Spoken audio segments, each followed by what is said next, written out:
Good evening everyone. मेरा नाम सत्येंद्र यादव और आज से मैं स्टार्ट करने जा रहा हूँ क्लास 12th की फिजिक्स। तो डेली ये वीडियो आती रहेंगी, बस आप अपने आप से वादा कीजिए कि आप डेली पढ़ते रहेंगे और मेरी गारंटी है कि मैं पूरा सिलेबस खत्म करवाऊंगा आपका। ठीक है, तो ज़्यादा टाइम नहीं लेते हैं, आते हैं अपने बात पे कि हमको पढ़ना क्या क्या है और क्या क्या चीज़ हम पढ़ने जा रहे हैं। तो अभी तो मेरे सिर्फ क्लास 12 की फिजिक्स लेकर के आया हूँ, आगे अगर रिस्पॉन्स रहा तो आगे और भी चीज़ें पढ़ी जाएंगी। आते हैं फिजिक्स के बारे में थोड़ा सा जानते हैं। ठीक है, तो क्लास 12 की अगर फिजिक्स के बारे में बात करें तो इसमें सिर्फ 3 प्रकार के पार्ट हैं, 3 पार्ट हैं समझ लो। पहला पार्ट जो कि चार्ज के बारे में है, दूसरा चार्ज जो कि रे के बारे में है और तीसरा चार्ज जिसमें एटम्स, न्यूक्लियर अथवा सेमीकंडक्टर के बारे में बात की गई है।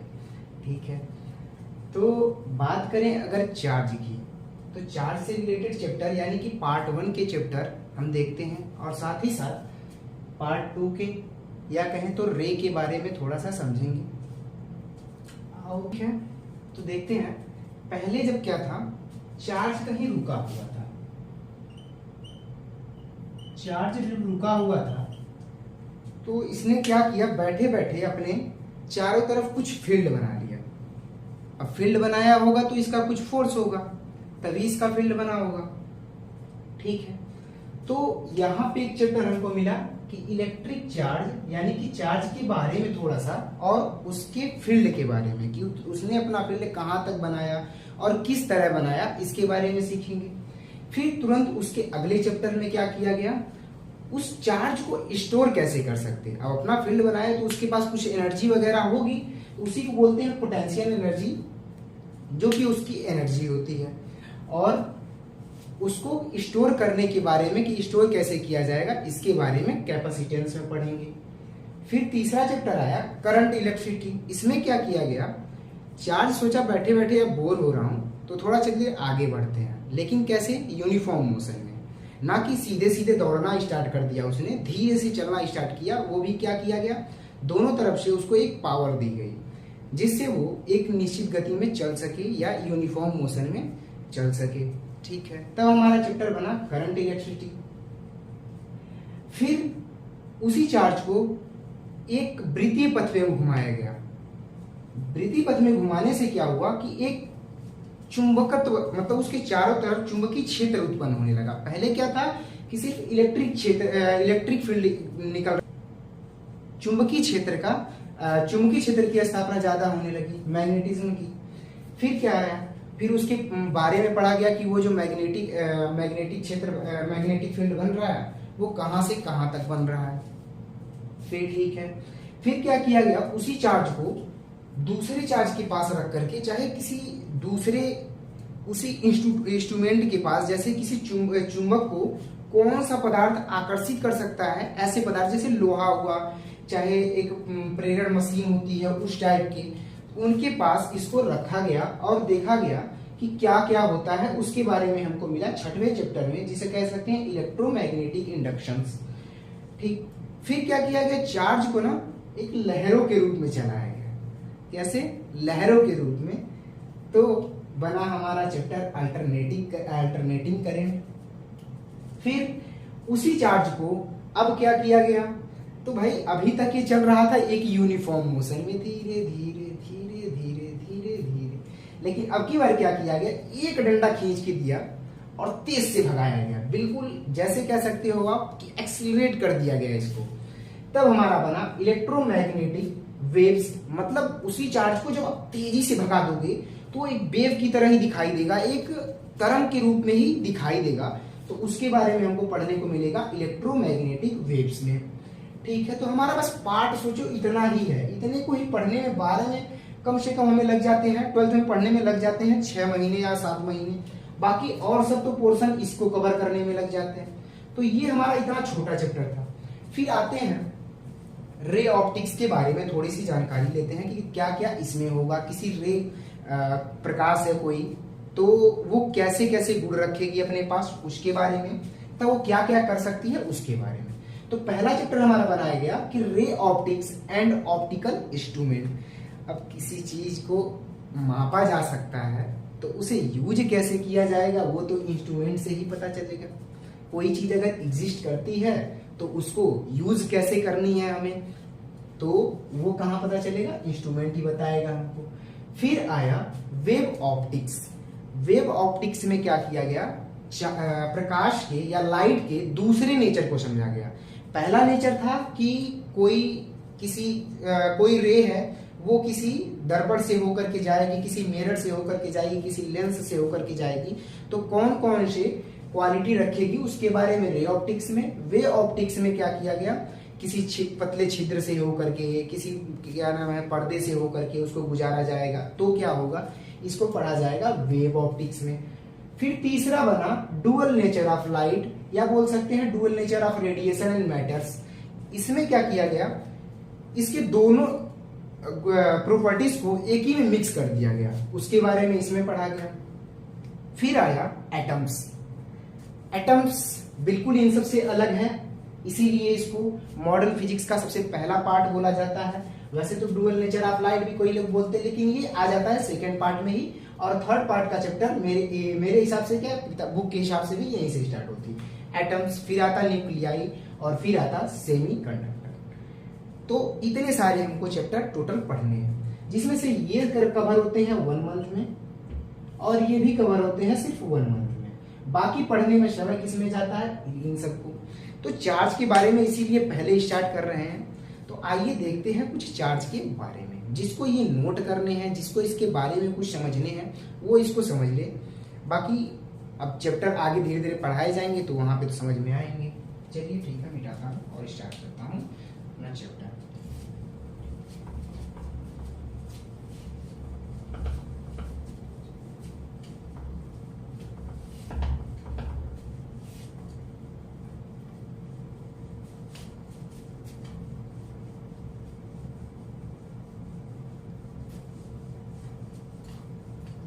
तुम्हारा फर्स्ट चैप्टर अगर बात करें पार्ट 1 का, फिजिक्स के पार्ट 1 का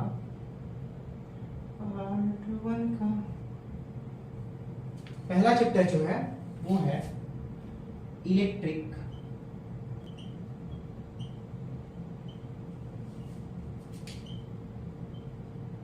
एंड चार्ज। तो इलेक्ट्रिक फील्ड और इलेक्ट्रिक चार्ज के बारे में जानने से पहले ये सोचते हैं कि चार्ज आया कहां से। तो देखो, फिजिक्स की एक ब्रांच है जिसको बोलते हैं इलेक्ट्रोमैग्नेटिज्म। इलेक्ट्रोमैग्नेटिज्म।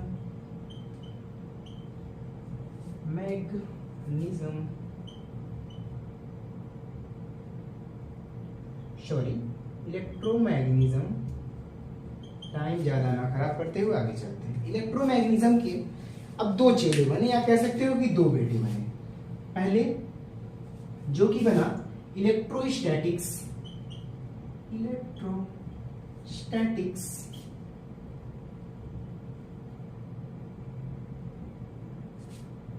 ठीक है। दूसरा चैप्टर बना इलेक्ट्रोडायनेमिक्स।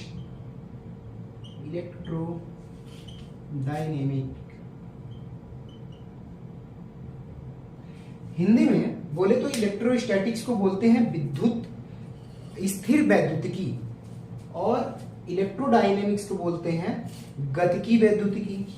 ठीक है। तो हिंदी पे ज्यादा ध्यान बाद में देंगे, हिंदी पे कोई ज्यादा कॉन्सेंट्रेट मत करो, ये भी चीजें हिंदी में समझ लो ही है, ज्यादा फर्क तो है नहीं। ठीक है। इलेक्ट्रोस्टैटिक्स क्या है, इलेक्ट्रोडायनेमिक्स क्या है। इलेक्ट्रोस्टैटिक जो है वो एक इलेक्ट्रोमैग्नेटिज्म का एक नालायक बेटा माना गया।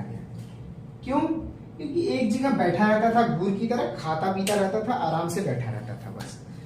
तब क्या किया गया, अब देखा गया कि हमेशा बैठा रहता है तो कुछ तो प्रॉपर्टी इसके पास भी होगी। हमेशा बैठा रहता है तो कुछ न कोई काम तो करता होगा बैठे बैठे। ठीक है ना। तो इसके बारे में देखा गया, तो यहां पाया गया कि ये बैठे बैठे ही सिर्फ किसी दूसरे चार्ज पे, अगर कोई दूसरा चार्ज इसके अंदर आ रहा है तो वो उस पर फोर्स लगा रहा है। तो क्या करा रहा है, फोर्स लगा रहा है। अब आप किसी क्लास में बैठे हो, कोई अन्य व्यक्ति आपके क्लास में आएगा तो आप उस पर फोर्स तो लगाना चाहोगे ही। ठीक है। फिर देखा गया कि अगर फोर्स लगा रहा है तो फोर्स कहां तक लगा रहा है, जहां तक वो लगाएगा फोर्स अपना, उसको बोला जाएगा इस चार्ज का फील्ड, FIELD, फील्ड, सॉरी, ठीक है। अब फील्ड बना, तो फील्ड बना तो किस फील्ड तक उसकी क्या पोटेंशियल थी, मतलब बात करें पोटेंशियल होता क्या है, तो सीधी सी बात समझना, आप अगर क्लास में बैठे हो तो क्लास के बगल वाले डेस्क पे जो होगा वो बच्चा आपसे अगर डर रहा है पूरा तेजी से कि मतलब अगर मैं कुछ भी हरकत करूंगा चट से मुझे एक पड़ेगा, तो आपका वहां पे क्या है, फील्ड तेज है। लेकिन वहीं आपकी क्लास के बाहर जो बच्चा खड़ा है वो आपसे थोड़ा बहुत डर रहा है कि मतलब आएगा अभी आकर के तब ना मुझे मारेगा, तब तक मैं पता नहीं कहाँ रहूंगा। तो यहाँ पे आपका क्या हुआ, फील्ड थोड़ा कम हुआ। अब जहां फील्ड कम हुआ यानी कि आपकी वहां पोटेंशियल कम है, वहां आपकी एनर्जी जो है वो कम है, ठीक है। फिर उससे इसी को बोला गया पोटेंशियल।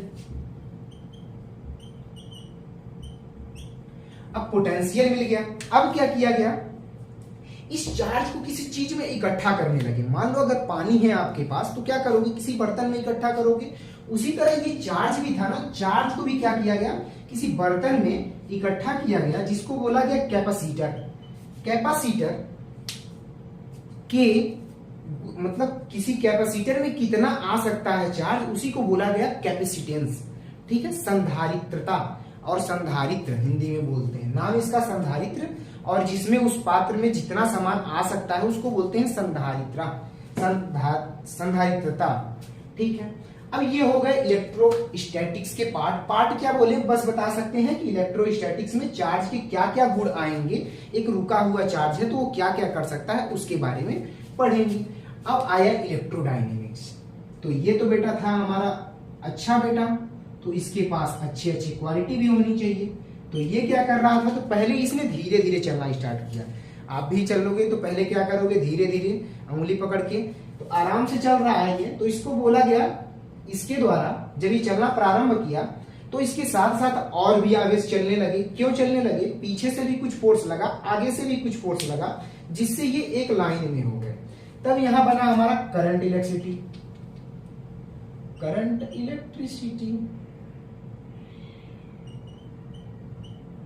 इलेक्ट्रिसिटी। अब करंट इलेक्ट्रिसिटी बन गया, बाद में आया इसी का पार्ट और क्या क्या चीज, इसी को क्या किया गया, गोले में घुमाने लगे। तब बना हमारा मैग्नेटिज्म, आएगा मैग्नेटिज्म, यहाँ पे मैग्नेटिज्म बोल सकते हो। फिर आएगा वेव के बारे में इसी में, फिर अल्टरनेटिव करंट के बारे में। तो ऐसे ऐसे इसके कई सारे चैप्टर बनने लगे, क्योंकि जब ये होशियार है तो इसके जो ब्रांचेज होंगे वे तो और भी ज्यादा होशियार होंगे, समझ रहे हो ना, ठीक है। तो अभी इनके हो गए, इनके बहुत ज्यादा समरी हो गई। अब इसको छोड़ते हैं, थोड़ा सा आगे पढ़ते हैं कि जिसके बारे में आखिर बात की जा रही है वो तो है कौन। अब इतनी चर्चा क्लास में किसी के बारे में बैठ के की जाए और वो दिखाई ही ना दे तो फिर तो बुरा है, ठीक है। देखते हैं कि वो है कौन, तो वो है चार्ज। कौन है, चार्ज। थोड़ा सा इसको मिटा लेते हैं, उसके बाद आता है अपना जिसके बारे में हम इतनी देर से चर्चा कर रहे हैं। तो प्यार है किसी और का। आइए देखते हैं चार्ज। तो व्हाट इज चार्ज। अब देखो, बात जब चार्ज की आती है ना तो बहुत सारे डिफिनेशंस निकल करके आते हैं, लेकिन किसी के बारे में अगर डिफिनेशंस किसी को एक्सप्लेन किया जाए कहीं से और रिलेट करके तो वो मुझे नहीं भाता है। यहाँ पे थोड़ा सा ध्यान दो, अगर इसी के डायरेक्ट गुण को बता दिया जाए ये कहां से आया, तुरंत वो डेफिनेशन मेरे हिसाब से सबसे बढ़िया है। तो चार्ज क्या है, चार्ज किसी कोई मैटर है उसकी इंट्रिंसिक प्रॉपर्टी है। इंट्रिंसिक प्रॉपर्टी का अर्थ है कि उसके आंतरिक गुण, मतलब आपके अंदर कौन सा गुण है तो उसे बोलेंगे आपकी इंट्रिंसिक प्रॉपर्टी। तो उसी तरह जो चार्ज है ना वो किसी मैटर की इंट्रिंसिक प्रॉपर्टी है, ठीक है। तो क्या कहलाएगा, इंट्रिंसिक प्रॉपर्टी या फिर matter is called charge, okay. तो ये सबसे मेरे हिसाब से सबसे अच्छी डेफिनेशन है। ये जो मिली है आपको एक बड़ी अच्छे राइटर की बुक थी उसमें से निकाली गई है, ठीक है। देखते हैं, तो ये मिल गया हमको चार्ज के बारे में। तो चार्ज क्या हुआ, intrinsic property of matter, property of matter is called charge. Okay, ये देखो इतनी छोटी सी डिफिनेशंस और सारा कुछ बयां कर दी कि क्या है। जैसे है ना कि कुछ ना कहो फिर भी समझ लेंगे, तो उसी तरह कुछ नहीं कह रहा फिर भी आप समझ सकते हो आसानी से। ठीक है, फिर देखते हैं कि मतलब अगर ये है तो इसको अगर रिप्रेजेंट मैं कैसे करूं, कि मतलब कोई चीज है, अब ये आंतरिक गुण है किसी चीज का, किसी के अंदर का गुण है, तो मैं इसको बताऊंगा कैसे। तो ये इसके लिए एक सिंबल बनाया गया, तो इसको बोलते हैं symbol of charge, symbol of MBOL, symbol of charge. Symbol of charge क्या होता है आप सभी लोग जानते हो कि क्यों, क्योंकि 10th भी आप लोग पास ही हो, ठीक है ना। तो symbol of charge is equal to Q. अब कोई चीज है, बढ़िया चीज अगर दिख रही है तो उसे मापने की इकाई भी होनी चाहिए, जिसे बोलते हैं यूनिट। क्या बोलते हैं? यूनिट। तो बोलेंगे unit of charge, unit of charge. तो यूनिट ऑफ चार्ज क्या होगा? कूलाम। सारे लोग जानते हो क्योंकि कूलाम चाचा ने इसमें सबसे ज्यादा काम किया था, कूलाम। ठीक है, अब ये तो बड़ा यूनिट हो गया जिसको बोलते हैं एसआई यूनिट। इसको साथ में बोल सकते हो आप कि ये एसआई यूनिट है। कौन सी यूनिट? एसआई यूनिट, जिसे बोलते हैं कूलाम। ठीक है, इसके साथ साथ इसी का एक छोटा बेटा होता है सीजीएस प्रणाली, या बोल सकते हो सीजीएस सिस्टम। तो सीजीएस सिस्टम में इसका यूनिट क्या होगा? CGS unit of charge. इसको बोलते हैं स्टेट कूलाम, स्टेट कूलाम। ठीक है, कूलाम के छोटे बेटे आ गए स्टेट कूलाम। ठीक, देखो ये हो गए सिंबल ऑफ चार्ज हुआ, यूनिट ऑफ चार्ज हुआ, आ गया, फिर सीजीएस यूनिट ऑफ चार्ज आ गया। अब क्या पढ़ना है इसके बारे में? तो चार्ज के बारे में इतना पढ़ने के बाद हमको एक वैज्ञानिक मिले जिनका नाम था बेंजामिन फ्रैंकलिन। बेंजामिन फ्रैंकलिन ने क्या किया ना, इसको पढ़ने की कोशिश की कि चार्ज आखिर कितने टाइप्स के होते हैं, क्या क्या कर सकते हैं एक दूसरे के। दो तीन चार्ज को क्या किया, एक पास ले आया और देखा क्या हो रहा है। तो वहां से इन्होंने एक निष्कर्ष निकाला कि जो चार्जेस होते हैं ना वे दो टाइप के होते हैं। तो लिख सकते हैं कि there are two types of charges, there are two type of charges. देखो, तो चार्ज ना एकदम मनुष्य के अनुसार चलता है। जैसे यहां 3 प्रकार की लोग हैं। तो पहला कौन सा? जो बोल सकते हो लड़का, दूसरा लड़की, और तीसरा आप जानते हैं ट्रांसजेंडर। ओके, देन यहां पे भी 3 प्रकार के हैं। पहला बोला तो जाएगा 2 प्रकार के, क्योंकि चार्ज जो होंगे दोनों एक दूसरे से मिलेंगे, तो क्या होगा? तीसरा वाला उत्पन्न होगा। कैसे देखेंगे? There are 2 types of charges. पहला फर्स्ट पॉजिटिव, सेकेंड नेगेटिव, और एक होती है न्यूट्रल बॉडी। न्यूट्रल बॉडी में क्या होता है? पॉजिटिव नेगेटिव से कोलैप्स कर जाता है, उसे बोलते हैं न्यूट्रल बॉडी। समझ में आया? तो बोलो, इसको मैं क्या मिटा दूं? जो चाहे नोट करना वो नोट कर ले, बाकी मिटाने जा रहा। ठीक है, तो हम अब चार्जेस के बारे में हमने पढ़ा कि चार्ज कितने प्रकार के होते हैं। इसके बाद चार्ज को क्या किया गया? पास लाया गया। मतलब बेंजामिन फ्रैंकलिन ने इसका नाम तो दे दिया, लेकिन इसके बारे में कुछ बता नहीं पाए ज्यादा, बस नाम दे करके बेचारे परलोक सिधार गए। तब अब आए नए उन्हीं के चेले जिनका नाम था डूफे। यार नाम भी क्या नाम था इनका, डूफे। ठीक है, तो डूफे ने क्या किया? इनकी थ्योरी है किसी बुक, अगर बढ़िया बुक में आप देख रहे हो तो लिखी रहती है कि डूफे लॉ के नाम से एक थ्योरी आती है। तो इसमें इन्होंने बताया है ना कि किस प्रकार से कोई चार्ज एक दूसरे को रिपेल अथवा अट्रैक्ट करते हैं।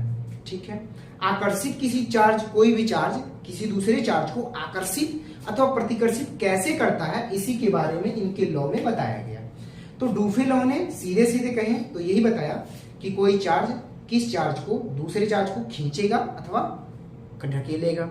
ठीक है, तो क्या करता है, तो इन्होंने बताया कि जो कोई पॉजिटिव चार्ज होगा ना, अब इसके पास कोई अगर पॉजिटिव आएगा तो वो क्या करेगा, खदेड़ देगा उसको, या दूर कहते लिखते हैं रिपेल कर देगा। ठीक है, अब आपके पास भी कोई लड़का आके बैठेगा तो आपको तो अच्छा थोड़ी ना लगेगा। अब क्या हुआ कि एक पॉजिटिव चार्ज के पास अगर एक कोई निगेटिव चार्ज आता है ना, तो वो तुरंत उसको अट्रैक्ट करने लगता है। ठीक है, अट्रैक्ट करने लगा। फिर आया, अगर किसी निगेटिव चार्ज के पास कोई पॉजिटिव चार्ज अगर आए तो वो भी अट्रैक्ट करते हैं एक दूसरे को। ठीक है, फिर अगर कोई निगेटिव चार्ज के पास, लड़कियों को भी लड़कियां पसंद नहीं होती, तो क्या होगा, वो उसको रिपेल करेगा। ठीक है, बोलो कोई दिक्कत नहीं? दिक्कत। तो चारों से क्या मिला, इन चारों को देखा तो हमको एक रिजल्ट मिला कि जो सेम नेचर के चार्ज होंगे वे एक दूसरे को क्या करेंगे, रिपेल करेंगे, तथा जो ऑपोजिट नेचर के चार्ज होंगे वे एक दूसरे को खींचेंगे अपनी तरफ, या कहें तो अट्रैक्ट करेंगे। क्या बात समझ में आई? मेरे हिसाब से तो आ ही गई होगी। कोई दिक्कत हो तो पूछ सकते हो आप लोग, या रोक करके वीडियो दोबारा देख सकते हो। मेरे हिसाब से अब आगे बढ़ते हैं, देखते हैं। अब ये आती है, थोड़ा सा उसको इंपॉर्टेंट में डाल करके लिख दो, क्योंकि मेरे हिसाब से भूलना नहीं चाहिए। ठीक है ना? तो कह सकते हो कि जो चार्ज होता है ना, charge never come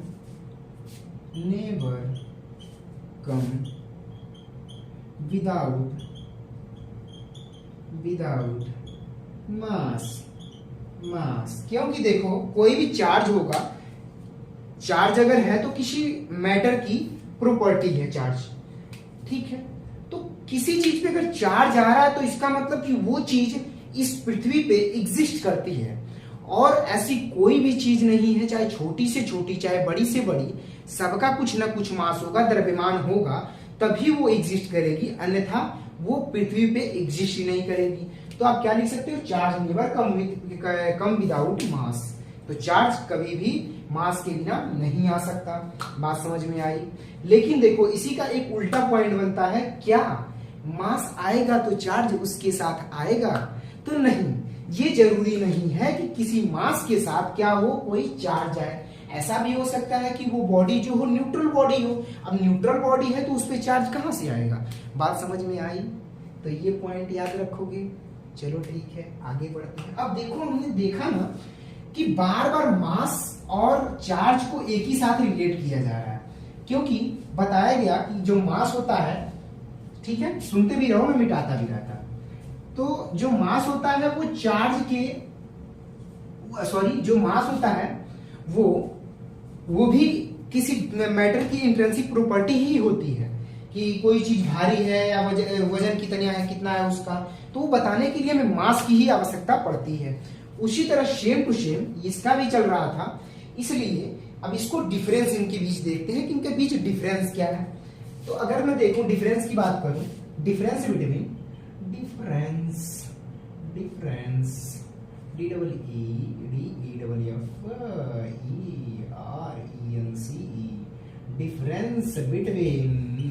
between mass and charge. तो चार्ज और मास के बीच में डिफरेंस फाइंड करो। तो बताया गया, इसने कहा कि चार्ज भैया मेरे पास, पहले चार्ज ने बुलाया, कहा मेरे पास आओ, मैं अपनी पहले प्रॉपर्टी बताता हूं। चलो इसकी प्रॉपर्टी देखते हैं। तो ये बोला ना, अरे यार मैं दो प्रकार का हूं, मैं बोल दूं तो मैं दो टाइप्स का हूं। पहला एक पॉजिटिव और एक निगेटिव। कैसा? तो पहला इसका मिला कि मैं पहला पॉजिटिव हूं और साथ ही साथ निगेटिव का भी हो सकता हूं। ठीक है, लेकिन मास भैया के पास गए तो इन्होंने कहा, भैया मैं तो एक ही प्रकार का हूं, केवल पॉजिटिव पाया जाता हूं, मेरे जैसा और कोई है ही नहीं। ठीक है, तो ये क्या हो गए, दो प्रकार के, एक पॉजिटिव दूसरे निगेटिव। लेकिन मास की बात करें तो ये सिर्फ पॉजिटिव होता है। भैया क्यों पॉजिटिव होता है, निगेटिव क्यों नहीं होता? अच्छा यार, बिना मास के या मास कोई माइनस के होने का मतलब है कि कोई चीज यार है ही नहीं।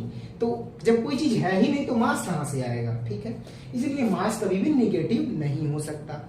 सेकंड, इसने बताया कि चार्ज जब स्पीड से मेरा कोई वास्ता ही नहीं है, चाहे स्पीड बढ़े या वही रहेगा, चाहे मेरी स्पीड लाख गुना क्यों ना कर दी जाए। क्या कर दी जाए? लाख गुना क्यों नहीं कर दी जाए, मेरी चार्ज पे मेरे स्पीड का कोई इफेक्ट नहीं पड़ेगा।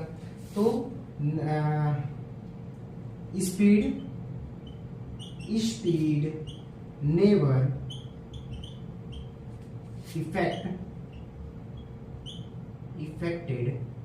Affected to charge. तो यहां से हमें क्या मिला? स्पीड कभी भी चार्ज को इफेक्ट नहीं करती। लेकिन जब जाएगा हम लोग मास के पास, तो मास ने बताया ना कि भैया मेरा एक फॉर्मूला है छोटा सा, इस फॉर्मूले को देखो और बताओ कि क्या हो क्या रहा है। तो इसका फॉर्मूला होता है m is equal to m0 by under root के अंदर 1 minus v square is by c square. तो यहां से देखो क्या मिला, इसने कहा कि मेरा तो भाई स्पीड, अगर स्पीड से लेना देना है, अगर मुझे कहीं से स्पीड मिल रही हो तो मेरा चार्ज बढ़ अथवा घट रहा होगा। अब बढ़ अथवा घट कैसे रहा होगा ये हमें पढ़ना है। ओके, थोड़ा सा रुक जाओ, मैं चेक कर रहा हूं कि क्या मेरी वॉइस पहुंच रही है आप लोग के पास। देन मैं चेक करता हूं, ठीक है। तो इन्होंने कहा कि जो मेरा है ना, मेरा तो वास्ता है स्पीड के साथ, और कैसा वास्ता है? तो मेरा इस फॉर्मूले के साथ वास्ता है। मतलब मेरी जो स्पीड है ना, वो देखो क्या होगी। अगर मैं मान लो v स्क्वायर को क्या करूं, एकदम फुल स्पीड में करके और c स्क्वायर के बराबर कर दूं, तो होगा क्या? ये हो जाएगा 1, और 1 होने के साथ ही 1 माइनस 1 यानी कि 0, और अंडर रूट से किसी संख्या को बाहर निकालेंगे तो 0, और 0 से किसी संख्या में मल्टीप्लाई करते हैं तो क्या मिलता? इन्फिनेटिव। अरे यार, अगर 100 ग्राम की चीज है ना, वो भी क्या होगी? अनंत द्रव्यमान के बराबर हो जाएगी। अगर उसका चाल कितना हो जाए? प्रकाश की चाल के बराबर, यानी कि स्पीड ऑफ लाइट के बराबर अगर हो जाए तो क्या होगा? वो इतना ज्यादा हो जाएगा कि आप तो छोड़ो, इस पृथ्वी की कोई भी चीज उसे उठा नहीं पाएगी। तो समझ में आया? इसीलिए जब कभी आप शीशे पे हैमर को धीरे से रखते हैं तो कुछ नहीं होता, लेकिन अगर थोड़ी सी उसको स्पीड दे करके उस पर पटकी जाती है तो वहां पे कई लॉ काम करते हैं, ये मुझे पता है। लेकिन एक लॉ कहीं से ये भी होता है कि उसका द्रव्यमान जो होता है पहले के द्रव्यमान से बढ़ जाता है, और वस्तु पे जो टकराता है वस्तु, ये हैमर, तो क्या होता है? वो चूर चूर हो जाता है। बात समझ में आई? तो शायद तो आ ही गई होगी। आगे आते हैं तीसरा पॉइंट। भैया तो तीसरे पॉइंट में इन्होंने क्या कहा कि जो मेरा मापने का, यानी मैं बोल सकता हूं जो मेरा यूनिट है ना, वो क्या है? कूलाम है। अब यहां से आप कुछ भी लिख सकते हो, आपकी मर्जी है। मेरा जो मात्रक है या मेरा जो यूनिट है वो क्या है? कूलाम है। और साथ ही साथ इन्होंने कहा कि मेरा जो यूनिट है वो किलोग्राम है, ठीक है, किलोग्राम है।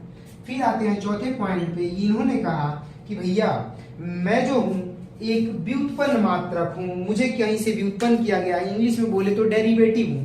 मैं कोई हूं तो मैं डेरिवेटिव क्वांटिटी हूं, मुझे कहीं से किसी के द्वारा बनाया गया है, क्योंकि हमें फॉर्मूला पता है Q is equal to IT, यानी कि ये वैद्युत धारा और समय के मिश्रण से बना हुआ है। देखो इसकी मैं बात करूं तो क्या होता है formula? Q is equal to IT।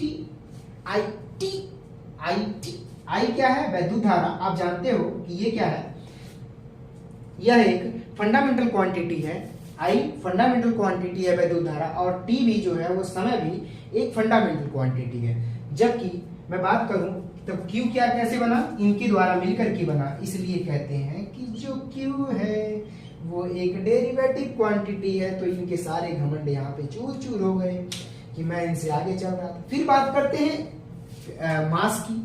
तो मास का भैया इतने में भले मैं पीछे रहा हूं, लेकिन यहाँ पे पीछे नहीं रहूंगा, यहाँ पे चुप नहीं बैठूंगा।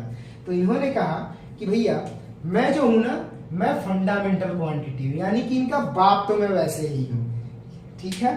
फिर आया फंडामेंटल की स्पेलिंग देख लो, FOUNDA, मेंटल, पागल, मेंटल, अरे वो मेंटल नहीं है, ठीक है आगे देखते हैं। इतने बातें इतने सारे हो गए। और एक आप चाहो तो आप ऐड कर सकते हो, क्या ऐड कर सकते हो कि मेरी बीमा क्या है, इनकी बीमा क्या है, बीमा के बारे में भी जान सकते हो, ठीक है, डायमेंशंस के बारे में। और क्या जान सकते हो, तो पांचवा पॉइंट आप ये ले सकते हो कि सॉरी, और पांचवें पॉइंट खोजने पड़ेंगे क्या क्या है, तो छोड़ते हैं उनको, आगे बढ़ने की कोशिश करते हैं, ठीक है। तो ये हो गया। अब भैया इसके बाद इसका क्या लेना देना, तो भाई वो यहाँ से कुछ नहीं लेना देना, लेकिन ये 2 नंबर का क्वेश्चन पूछ देता है एग्जाम में, इसलिए मैंने आपको बताया। बाकी अभी जो आप आने वाले हैं उनको देखना है बढ़िया से, और वही चीज आपके एग्जाम में आएंगे। चलिए मैं मिटाता हूँ यहाँ से, ठीक है। उसके बाद हम सोचते हैं एक नए टॉपिक के बारे में, जो कि हमारा थोड़ा इंटरेस्टिंग टॉपिक होगा, जिसे बोलते हैं हम कुछ बढ़िया चीज। उसमें थोड़ा सा मिलेगा आपको कुछ इंटरेस्ट, थोड़ा सा रुके रहिए, दिल थाम के बैठिए। आइए देखते हैं आगे क्या है हमारे पिटारे में। तो आगे पिटारे में है conservation of charge, conservation of charge. तो भैया कंजर्वेशन ऑफ चार्ज क्या कहता है, ठीक है। तो कंजर्वेशन ऑफ चार्ज को समझने के लिए थोड़ा सा अपने आप को स्थिर रखिए और सोचिए कि क्या कहना चाहता है। ये कहता है ना कि किसी आइसोलेटेड सिस्टम में, भैया आइसोलेटेड है क्या, पहले ये बताइए फिर आप आगे बढ़िएगा, ठीक है।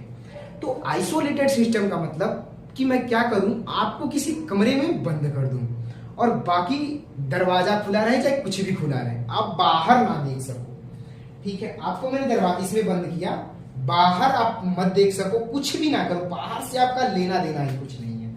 बाहर कौन जा रही है, बाहर कौन जा रहे हैं, आपको उससे कोई मतलब ना हो, तो ऐसे सिस्टम को बोलते हैं आइसोलेटेड सिस्टम, ठीक है। इसमें अगर कोई चार्ज रखा हुआ है, ठीक है, भैया 3-4 तो चार्ज बना दे रहा और कह रहा है कि मुझे अकेले बंद करना है, नहीं बाबू, कहने का मतलब है कि चार्ज जो भी हो लेकिन आइसोलेटेड सिस्टम में ही हो। अब चार्ज एक तो कहीं बैठेगा नहीं कि एक रखोगे, और एक रखोगे भी तभी हो सकता है, कोई दिक्कत नहीं है। अब मैंने क्या किया, मान लो कि ये कोई डब्बा था जिसे मैंने आइसोलेटेड सिस्टम माना और उसको खूब हिला दिया, ऐसे खूब झोंक दिया पहले, ठीक है। तो अब दूसरा जो डब्बे में ऑब्वियसली एक दूसरे से जुड़ेंगे, टकराएंगे, कुछ तो इनका रिएक्शन होगा, लेकिन यहां से ये क्या होगा, कुछ बदलेगा नहीं। इसके जो चार्ज होंगे, टोटल जो चार्ज होगा इस आइसोलेटेड सिस्टम का, तो ये जो होगा टोटल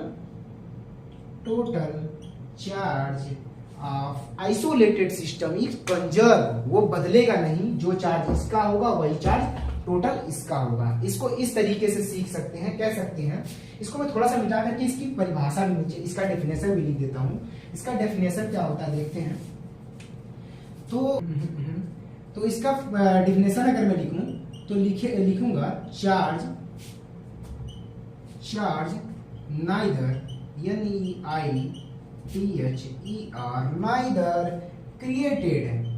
क्रिएटेड, आप इसके पहले इसको पढ़ चुके हो। Charge neither created nor be destroyed. अब बाबा आपके घर तो होंगे ही, आपके बाबा होंगे ही, वो कहते हैं बाबू जिस चीज ने पृथ्वी पे जन्म लिया है उसकी मृत्यु तो निश्चित है। तो सेम इसी तरह जब इसने जन्म ही नहीं लिया तो मरेगा कैसे। इसको जब आप बना नहीं सकते तो उसको खत्म भी आप नहीं कर सकते, आपके हाथों में ऐसी शक्ति नहीं है। तो क्या कहेंगे, charge neither created nor be destroyed, it is called conservation of charge. It is called conservation of charge. It is called conservation of charge. Conservation of charge. तो ये हो गया बाबू आपका परिभाषा या डेफिनेशन। ओके ओके ओके, ठीक है। इसी का दूसरा फॉर्मूला देखो, लिख सकते हो आप। Total charge of A isolated system is constant. क्या लिख सकते हो, टोटल चार्ज ऑफ ए इसी का और वाला formula, total charge of A isolated system isolated system, total charge of a isolated system is constant।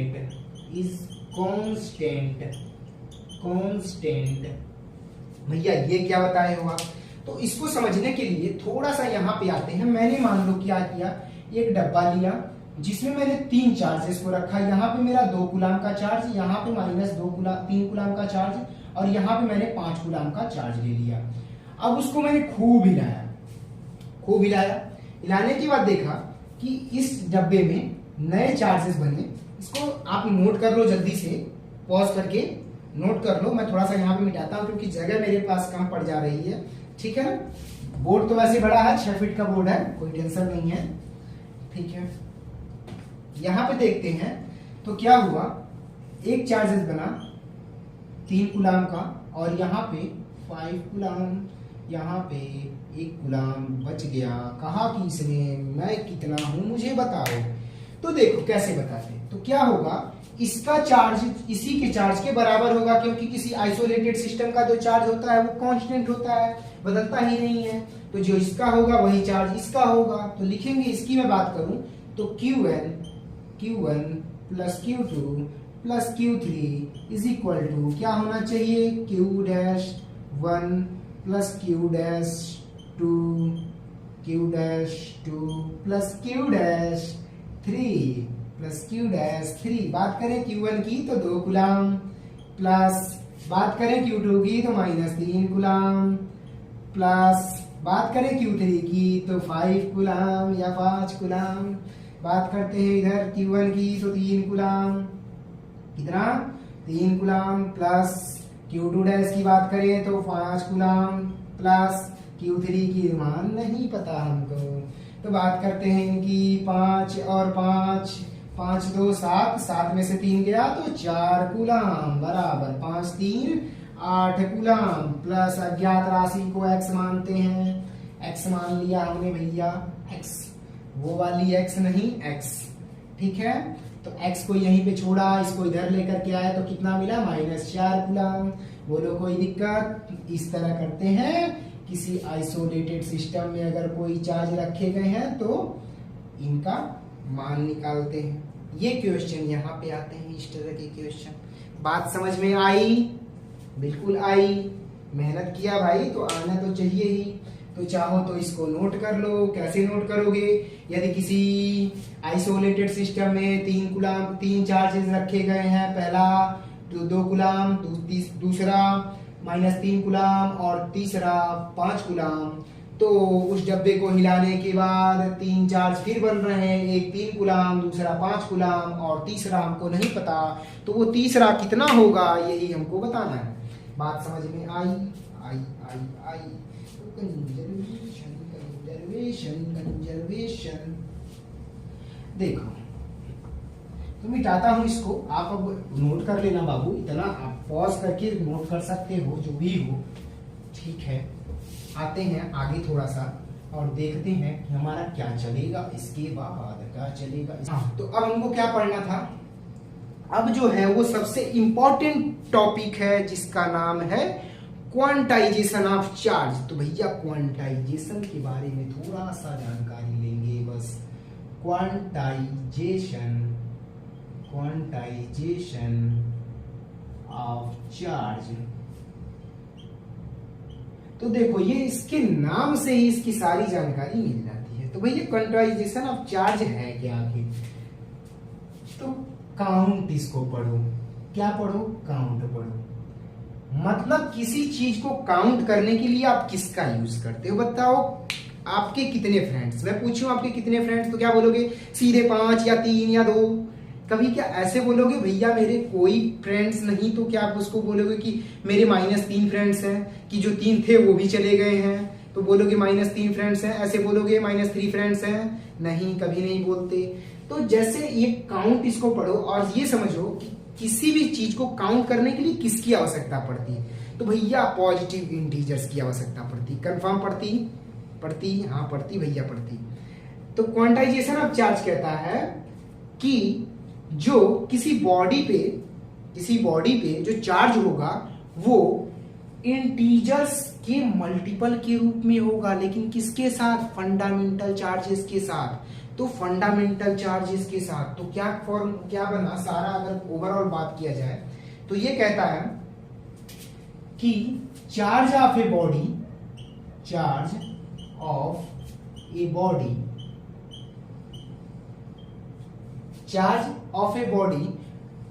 Multiple of integer multiple of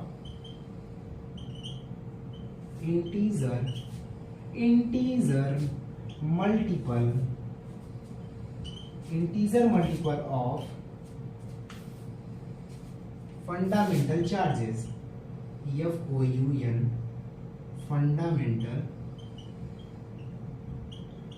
fundamental charges प्यार है, ठीक है।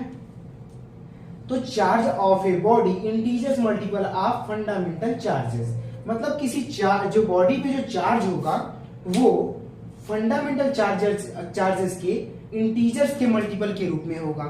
तो क्या होगा? अच्छा, फॉर्मूला थोड़ा सा यहीं से देख लेते हैं। तो कह रहा है ये Q is equal to N into E, यानी कि जो मेरा E होगा ये होगा fundamental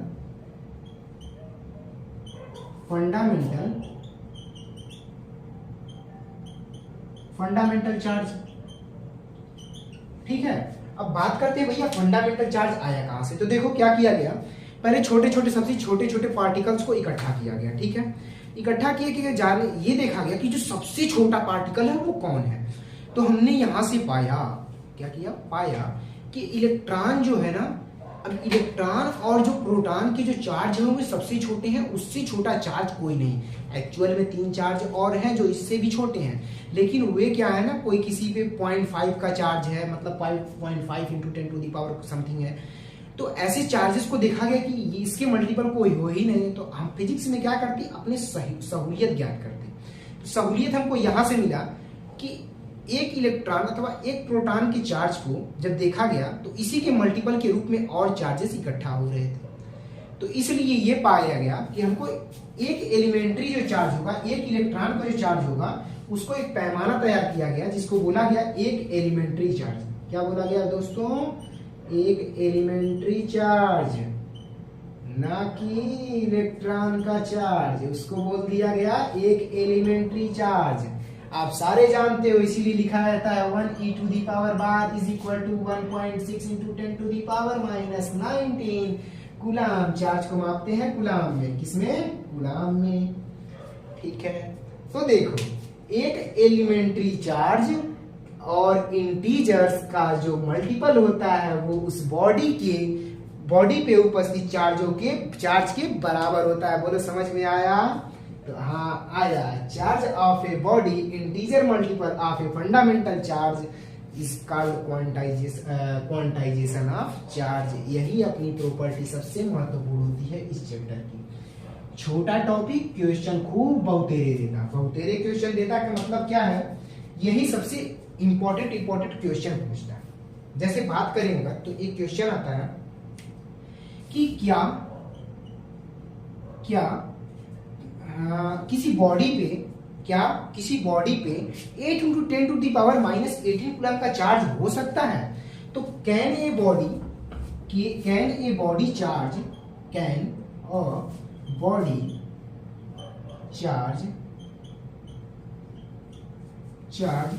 8 into 10 to the power -18 coulomb. क्या किसी बॉडी को 8 into 10 to the power -18 coulomb का चार्ज दिया जा सकता है?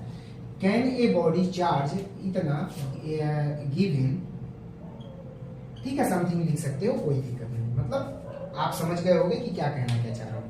तो ऐसे क्वेश्चन को करने के लिए करते क्या है? तो आपको देखो, इस बॉडी का टोटल चार्ज हमको दे दिया गया, ठीक है, और हमको एक एलिमेंट्री चार्ज भी पता है। अगर n का मान कोई इंटीजर नंबर मिल जाए, कोई इंटीजर में भी कौन सा इंटीजर? पॉजिटिव इंटीजर अगर मिल जाए तो हम आसानी से कह सकते हैं कि जो इस बॉडी को इतना चार्ज दिया जा सकता है। तो कैसे करेंगे, ध्यान देते हैं।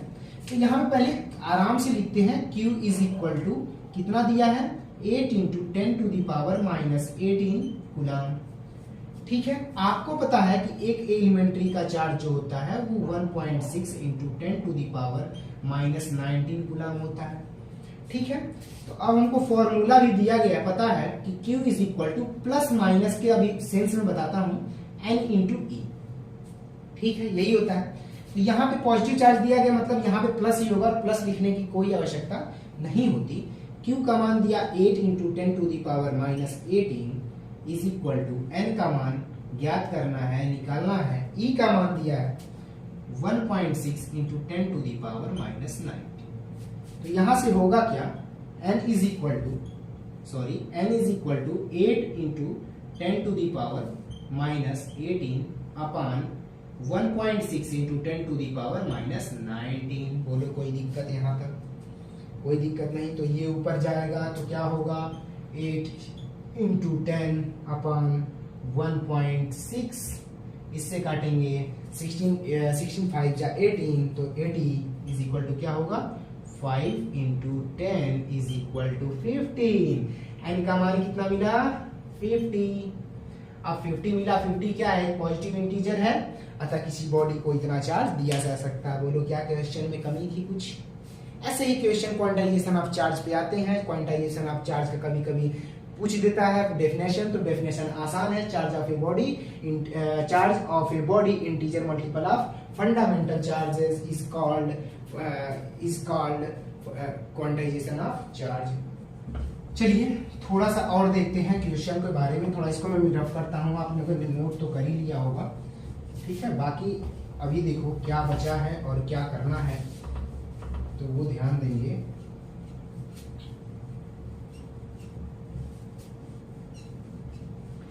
अब आएगा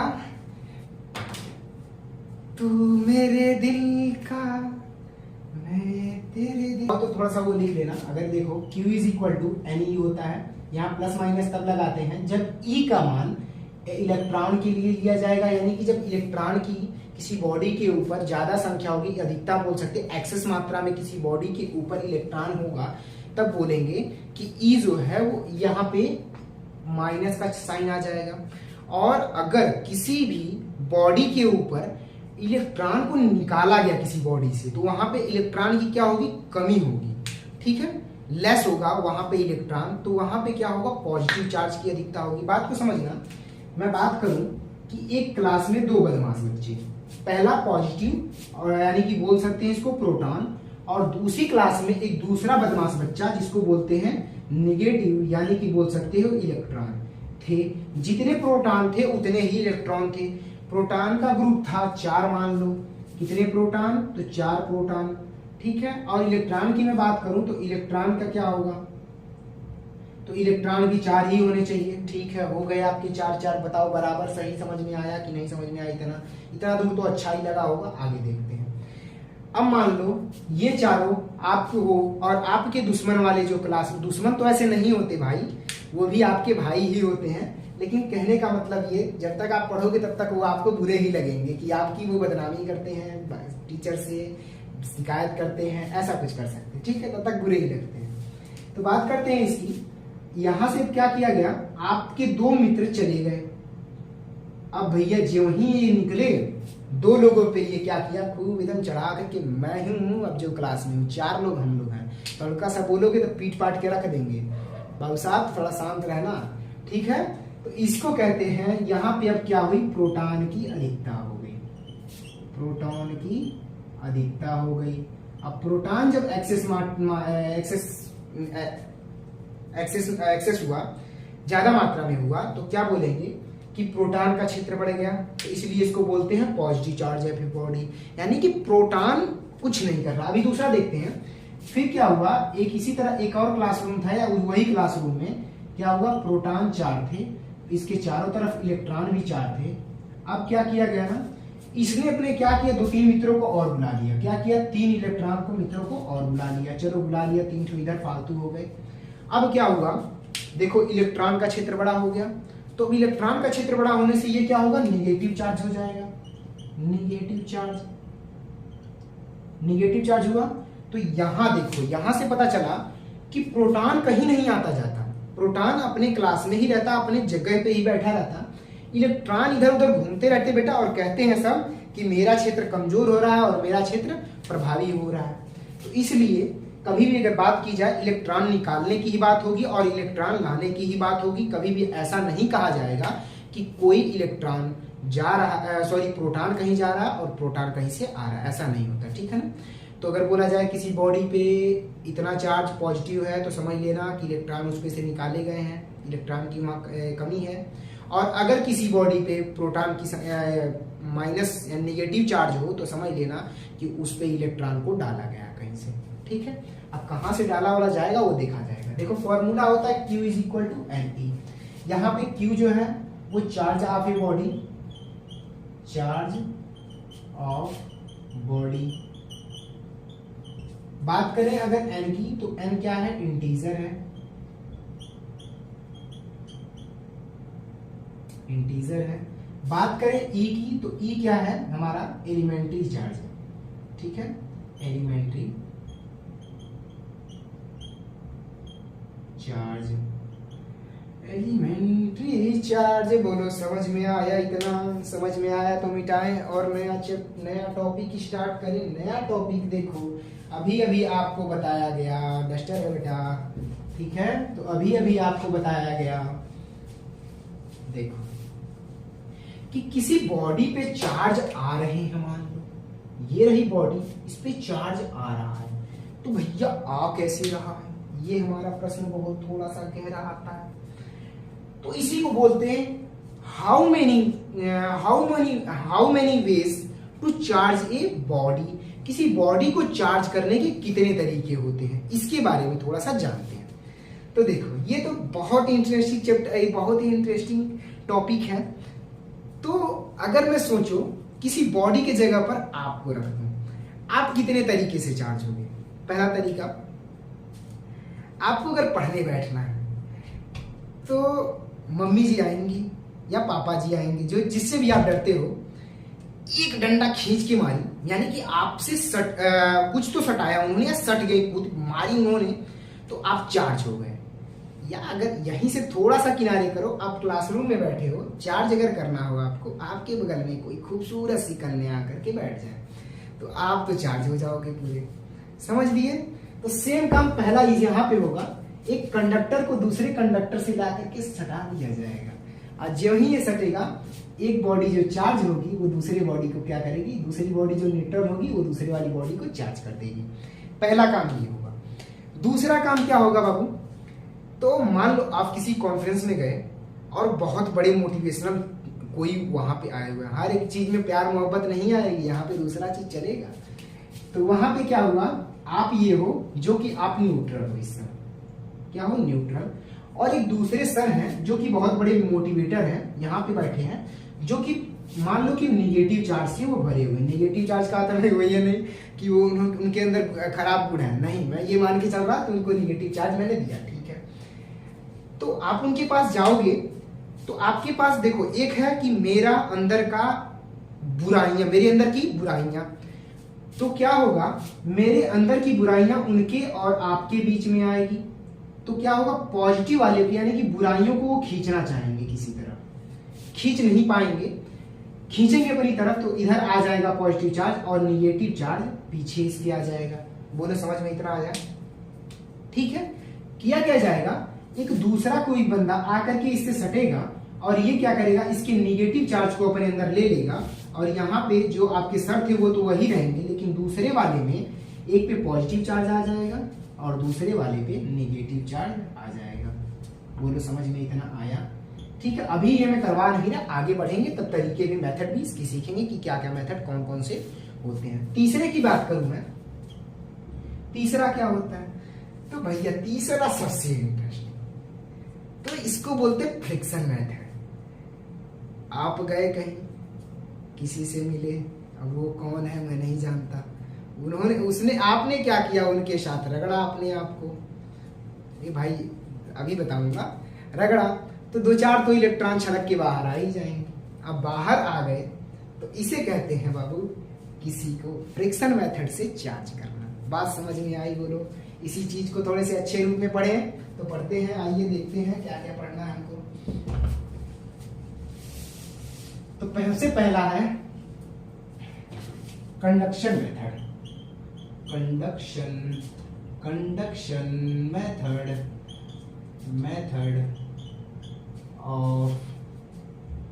method of charge a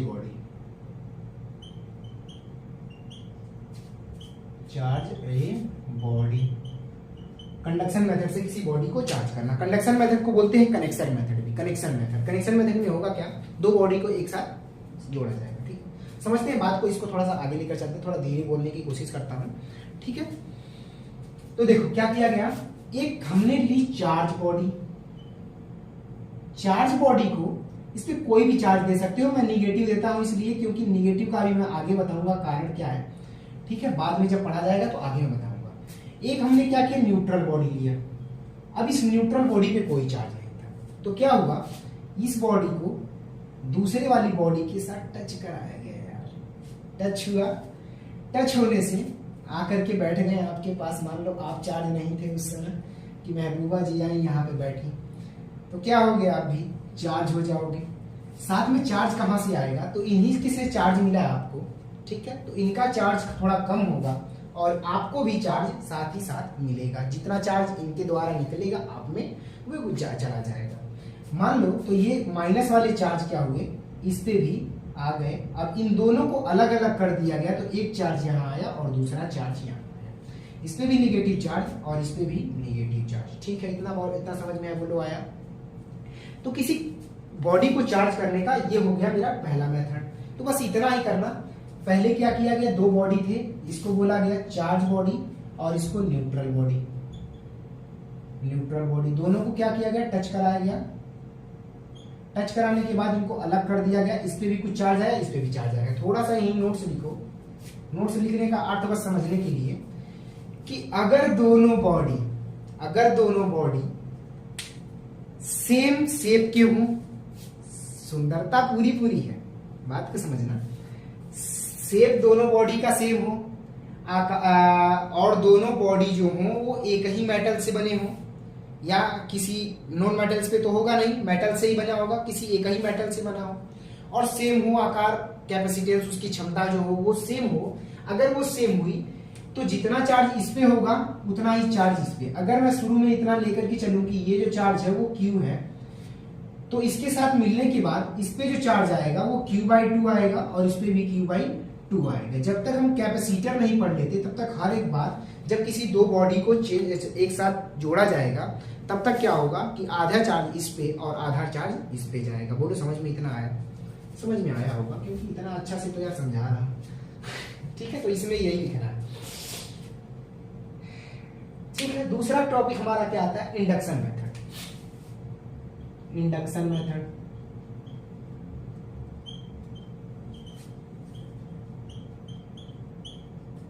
method से देखो क्या किया जाएगा। यहां पे एक बॉडी रखी जाएगी जो कि चार्ज होगी, फुल्ली चार्ज। ठीक है, एक दूसरी बॉडी को लाया जाएगा जो कि न्यूट्रल होगी। ये हो गई हमारी चार्ज बॉडी और ये हुई हमारी न्यूट्रल बॉडी।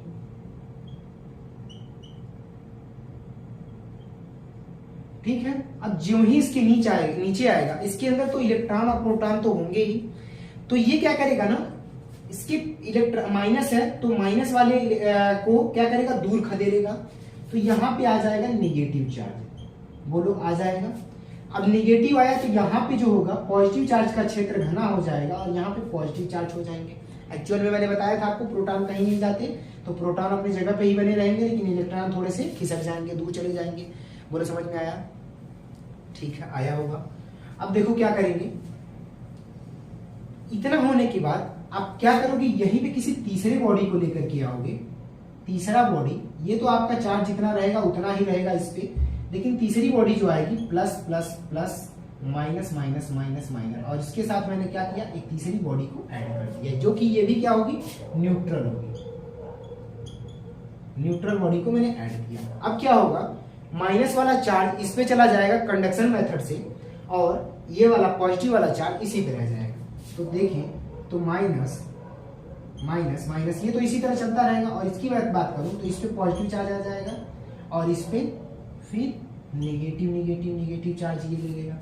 ठीक है, यहीं पे और भी थोड़ा सा एडवांस हो सकता है। मान लो आपके पास तीसरी बॉडी न हो तो आप क्या करो कि यहीं से इसको मिटाता हूं थोड़ी देर के लिए। ठीक है, इसको बना लेना आप लोग पहले ही, थोड़ा सा वीडियो पॉज करके। यहीं पे इसको क्या करो, धरती से जोड़ दो। धरती के अंदर आप भी जानते हो कि समाहित कर, सबको समाहित करने की क्षमता है। अरे धरती जो है वो इलेक्ट्रॉनों से भरी हुई है। देखते हो कभी बिजली जब गिरती है तो धरती के अंदर तुरंत समाहित हो जाती है, पता नहीं चलता कहाँ गई। ठीक है, आकाशीय बिजली। ठीक है, तो इस तरह आप अगर जोड़ दे रहे हो तो जो चाहिए आपको वो वहीं पे रह जाएगा और बाकी जो चीज होगा वो नीचे चला जाएगा, चाहे पॉजिटिव ले जाना हो चाहे नेगेटिव ले जाना हो। ठीक है, इसमें कंफ्यूज मत होना, दोनों बार में वही होगा। ठीक है बाबू, तो ये हुआ इंडक्शन मेथड किसी बॉडी को चार्ज करने का। बिल्कुल समझ में आया होगा। ठीक है, हमारा लास्ट जो है वो है फ्रिक्शन। तो फ्रिक्शन के लिए थोड़ा सा इसको मैं मिटाता हूं, कंडक्शन मेथड को नोट कर लेना आप लोग। बाबू आज देखो जो है ना हमारी इंट्रोडक्शन क्लास है। ठीक है, अपने आप को प्रूव करना चाह रहा हूं कि मैं क्या करता हूं। ठीक है, बाकी आपका कोर्स थोड़ा स्पीड से चलेगा, लेकिन जिस स्पीड से मैं आज बोल रहा हूं वो स्पीड नहीं रहेगी। और बाकी जो ये सवाल लगवाने वाले क्वेश्चन वगैरह जो करवाने, न्यूमेरिकल करवाने हैं, वो धीरे धीरे ही होंगे, धीरे ही करवाऊंगा। बाकी आज जो कुछ है ही नहीं, बस समझाना है आप लोगों को। इस चैप्टर के बारे में इंट्रोडक्शन देना है कि चैप्टर है क्या, तो इसीलिए थोड़ा सा तेज चल रहा है। ठीक है, आइए देखते हैं, बात करते हैं अगर अपना फ्रिक्शन मेथड। फ्रिक्शन, अरे भैया देखो फ्रिक्शन में क्या किया गया, एक बॉडी ली गई जो कि ऐसे ऐसे थी और एक दूसरी बॉडी ली गई जो कि ऐसे ऐसे थी। अब क्या किया गया, दोनों को रब कराया गया। अब दोनों को जब रब कराया गया यानी कि रगड़ा गया तो दो चार इलेक्ट्रॉन छड़क के बाहर आ गए। ठीक है, तो देखते हैं यहाँ पे क्या होगा। दो तीन इलेक्ट्रॉन तो बाहर आएंगे ही, बाहर मतलब गिरेंगे नहीं। देख लो क्या होगा, एक बॉडी पे समथिंग चार्ज आ जाएगा पॉजिटिव अथवा निगेटिव, और दूसरी बॉडी पे भी क्या होगा, पॉजिटिव अथवा निगेटिव चार्ज आ जाएगा। दोनों पे भैया पॉजिटिव आएगा? नहीं बाबू, ऐसा नहीं होता। एक पे पॉजिटिव और एक पे निगेटिव आएगा। क्यों ऐसा होगा, ध्यान देना। इस मेथड में, इस वाले मेथड में जब दो बॉडी को रब किया जाता है तो होता क्या है, किसी एक के इलेक्ट्रॉन निकल करके दूसरे पे चले जाते हैं। तो भैया इलेक्ट्रॉन निकल करके जाते हैं तो किस नियम से जाते होंगे और किस पे जाएंगे किस पे नहीं जाएंगे, ये बात आपके दिमाग में आ रही होगी। तो बाबू देखना इसको, इलेक्ट्रोनेगेटिविटी पढ़े हो चैप्टर, आप पढ़े होगे केमिस्ट्री में, विद्युत ऋणात्मकता हिंदी में बोलते हैं। तो जिस बॉडी की विद्युत ऋणात्मकता ज्यादा होगी उस पे इलेक्ट्रॉन भाग करके जाएंगे।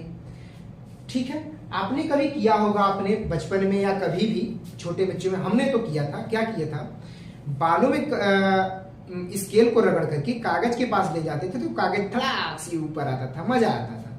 तो वो क्या से होता था, फ्रिक्शन मेथड से ही होता था। जब हम अपने बालों में रगड़ते थे तो स्केल में इलेक्ट्रॉन निकल करके चले आते थे और ये मेरी जो स्केल होती थी ये चार्ज हो जाती थी। अब चार्ज होने के बाद जब उसे कागज के पास ले आता, कागज के ऊपर आपके हाथ हमेशा रब होते हैं, रब होने से वो भी आवेशित रहते हैं या बोलते हैं चार्ज रहते हैं। तो दोनों को जब एक पास ले जाते थे तो वे क्या करते थे, एक दूसरे को खींचने लगते थे। ठीक है, क्योंकि कागज की विद्युत ऋणात्मकता कम होती है तो वो निगेटिव नहीं, वो पॉजिटिव चार्ज होता है। बात को समझ में आया? ठीक है, इसी तरह एक क्वेश्चन पूछता है कि बिल्ली की खाल, ठीक है, और या बोल सकते हो कि रेशम के कपड़े और कांच के रॉड को अगर रगड़ा जाएगा तो किस पे माइनस चार्ज जाएगा और किस पे प्लस चार्ज जाएगा। तो रेशम के कपड़े पे प्लस चार्ज होगा और कांच के रॉड पे माइनस चार्ज होगा। क्यों?